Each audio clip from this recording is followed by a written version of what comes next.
Okay,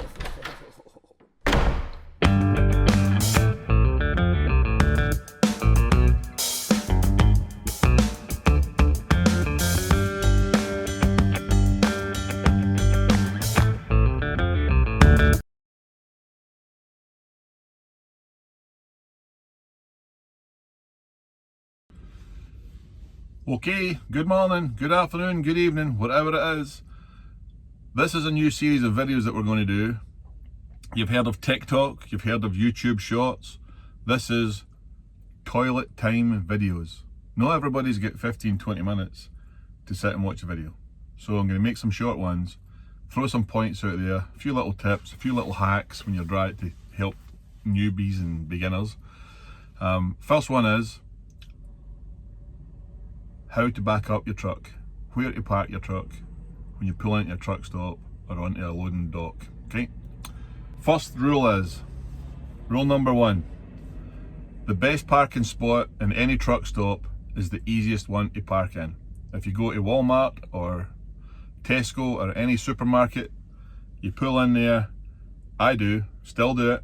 I look for one that I can pull through. If there's one that I've got in here and I've got to back out of it, anytime you back up, there's a chance that things can go wrong. Somebody can be driving behind you that don't see you pulling out and you pull out, bang. So if you can avoid backing up, do that. Find a pulley through spot or try to go to truck stops that have got plenty of room in them.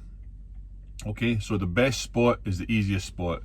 There's not the one that's closest to the showers or the diner, okay? If I'm in a spot right now and it's the easiest one that I get into, I drive a Pete 379 with a long hood on it and a terrible lock. So wherever I go, I'm looking for the easiest spot. If I'm trucking over the road and I come across a rest area, generally rest areas, you pull in and it's got a and you pull in like this and there's a pull into diagonal spot and then you pull straight back out again. I would recommend that if you're a beginner to get more practice. Just use that, make life easier. Everybody that's driving these big trucks, including me, were a beginner. No clue how to do it, made a fool of yourself in the truck stop, sweated your butt off, try to get in there, your left leg's throbbing because you've been in the clutch for so long, try to pull up and get in, pull it up and get it in. So everybody was a beginner. Unfortunately, there's a bit of a culture now where people would rather watch you doing something stupid and get out and try and help you. So easy spot is the first thing. Second thing, once you find a spot, make sure that if you're driving along a line of vehicles and you know they're sitting here on your left and you're driving along and then you see a spot, before you commit to that spot, make sure that when you make your pull up that there's enough space for you to pull forward. You know, make your bend to the left and then put your lock on opposite, get your bend and then follow it round. Okay. I'd also advise you not to get a 379 or a W900 Kenworth, because I'll show you real quick here. When I look out my window to look down the side of the trailer, that's what I see. Okay, I've got to go way out there, which means you have to open your door to see what's down the side of the trailer. So if you get a 589 or a Volvo or a Freightliner Cascadia, much easier to back up, much shorter wheelbase, much better lock.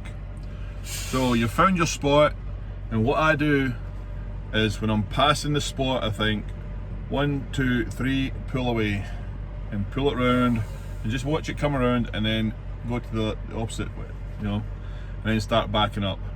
But if I've been sent to a loading dock, and let's say they say, right big man, oh you go to door number 22, put this back up, go to door number 22, I'm driving along, and always, no matter what, if you have to drive around the block, or if you have to do whatever, always be looking down the driver's side of the trailer when it bends. Looking down this side over here is a nightmare. Blindsiding, you want to avoid that at all costs if you can. Okay, so if I've been sent to door 22, for instance, I pull up. A lot of people will, before they pull forward, will open the doors. No me, I cheat. I leave my doors closed. Then I make my pull up and turn away. Then I get out and I go back and open my doors. It may hack off somebody occasionally, but it's better that than you going back and forward trying to get into a spot because you started in the wrong position. So in order to save a little bit of embarrassment, I do that. I pull forward, get out and look at my back, open my back doors, and as I'm opening those back doors, I'm looking around and assessing my position in the truck in relation to where I'm backing in. If I think, oh, I need to pull up a bit further and turn to the left a bit more, or I need to pull back a little bit sharper, then follow it round. So that's a little thing. It gives you a bit of time, and it's a free inspection of your situation, okay? So when you start backing up into the hole, and nobody ever regrets getting out to check how close they are to a vehicle. I bought a truck years ago and it had a sticker in the mirror that said GOAL, G-O-A-L, get out and look. So whenever you can, get out and look. You won't regret it, but the time that you don't get out and look and you back into somebody's hood and it costs you $10,000, you'll regret that. So back up, get in your spot, don't be afraid to take pull-ups, and don't be put under pressure by other people. If you think you're not going to get in there, just pull away, find someplace else. But remember, everybody learned, everybody had to start. Thanks for watching this video. Time to wash your hands and get back to work. Cheers, thanks for watching.